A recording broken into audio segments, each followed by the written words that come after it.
make it more contemporary. And so this is where we came up with the 10-level structure, which incorporates the 14 qualifications across Australia. We've heard today and yesterday a lot about learning outcomes and the outcomes focus of qualifications and training and skills. And the AQF is built very much on learning outcomes. So each of the qualifications is described in terms of the taxonomy of knowledge, skills, and the application of knowledge and skills. And that same taxonomy is used for all qualifications, regardless of whether it's a higher education qualification or a vocational education and training qualification. And one of the objectives of the AQF is to facilitate pathways. And that's what I'd really like to talk about for the rest of this session. So while the AQF has that organising structure of levels and qualifications, having that common structure for all qualifications does facilitate the pathways that are available to students. Because pathways are developed by institutions having an understanding, a common understanding of the qualifications that they deliver, so that there is some transparency about what qualifications look like. So what does a bachelor degree look like can be readily understood in the vet sector, and similarly what does a Certificate 3 or a Certificate 4 can be understood by institutions offering higher education qualifications. And so that then generates the trust and understanding between the institutions to enable pathways to happen and to enable credit and recognition of prior learning to happen. In addition to that, the AQF is not just about describing qualifications, but it also includes a set of policies. And one of the policies is the qualifications pathways policies. And it sets out some directives that institutions need to follow in terms of providing credit. One of the underlining principles in that policy is to recognise learning however and wherever it is obtained. And recognition of prior learning, of course, does that. And Claire talked about accredited training and non-accredited training. So if you as an institution are being presented with a student who has some non-accredited training, there should be opportunities for you to be able to recognise that training by matching the learning outcomes from that training, those skills that the student has, and comparing them with the learning outcomes for the accredited qualifications. So that relationship between informal, non-formal and formal learning is very important. One of the other ways that this works quite well in Australia is that the AQF is embedded in the regulations, both for the vocational education and training qualifications frameworks and also higher education. So providers must comply with the AQF, and if they don't, they run the risk of being deregistered. So that's a very important tool for the regulators to have, and they can say to providers, demonstrate to me how your qualifications, how your learning and teaching and learning and training strategies are meeting the learning outcomes of the AQF. So I'll leave it there, and you might have lots of questions later. Thank you.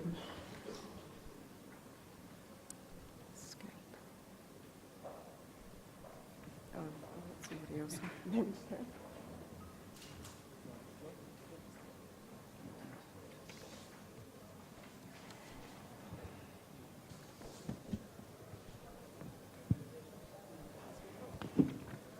Thank you very much.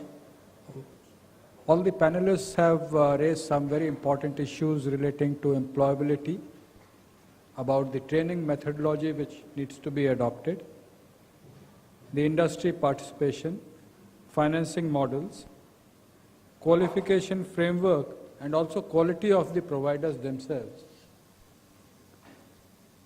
And some issues relating to the way we can take these collaborations forward. Now, I would request the panel can stop here and we'll like to have questions from the audience. My only request will be that please identify yourself and then you ask a question so that we know what is the background that you're asking.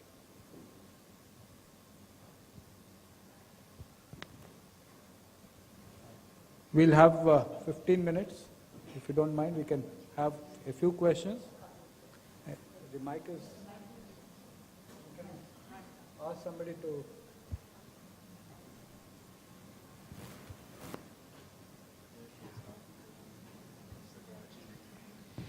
Hello, it's Jeanette Allen here from Service Skills Australia.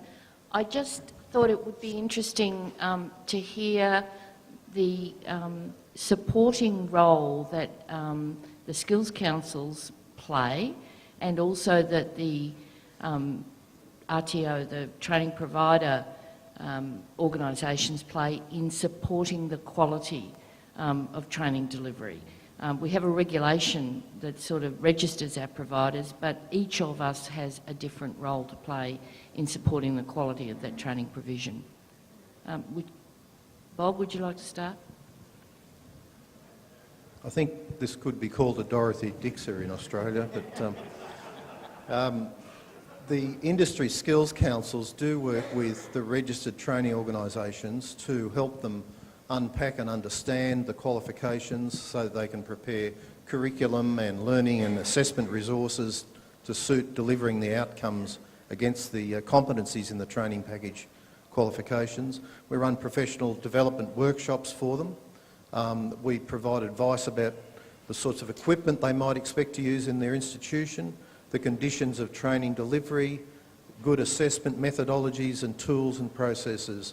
So it's a good relationship in that it's in our benefit as an industry body to have the training organisations delivering what we hope they will deliver for the enterprises. So it's a partnership to some degree. There are many, there are up to 5,000 training organisations in Australia. Some of them are very small and some of them are quite large. But we try and deal with them as best we can. Obviously, we can't deal with everyone on everything. But it's a beneficial relationship because often the training organisations are experts and professionals at education and on the subject matter, but interpreting it and delivering it the way that industry wants is a key thing, and we certainly help with that sort of process. Thank you for the question, Jeanette. Some of you, or many of you, would be aware that there were some problems in a part of the private training sector in Australia, and that particularly young Indian students were disadvantaged by that. That was before I joined ACPET, and was actually one of the reasons why I did. My background is in government, and I come most recently from a regulatory and quality assurance perspective.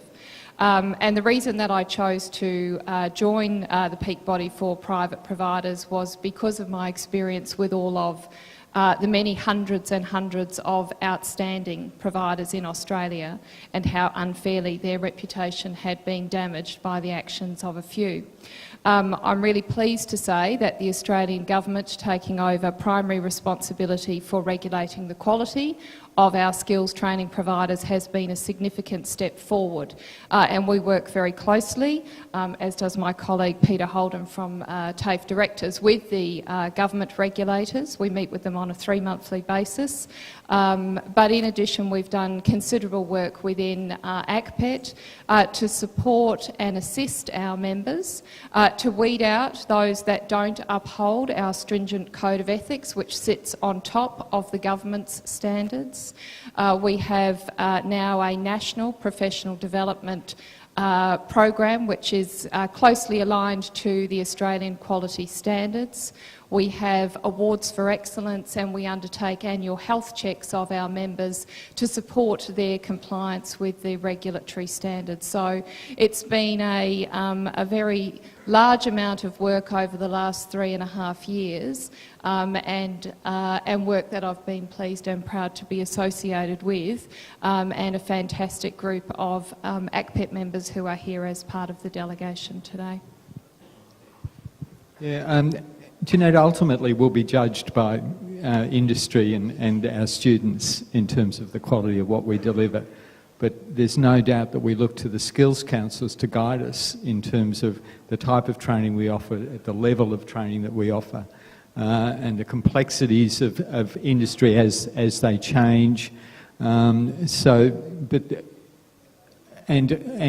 we've had, as Claire mentioned, we have had some issues with quality control and certainly compliance issues, and I think the whole sector has worked closely together along with government to ensure that the brand and the reputation of what we're delivering is upheld, and I think we're in a much better place now than we were maybe 6-7 years ago.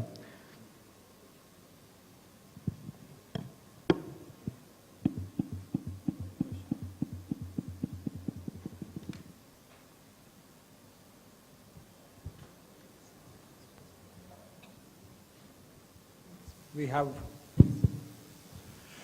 Yes, I'm Professor Sharma from Sharda University at Greater Noida. See, we have a very keen requirement of making our Bachelor of Technology degrees as something very much aligned with industrial requirements, what we have been calling as employable engineering graduates.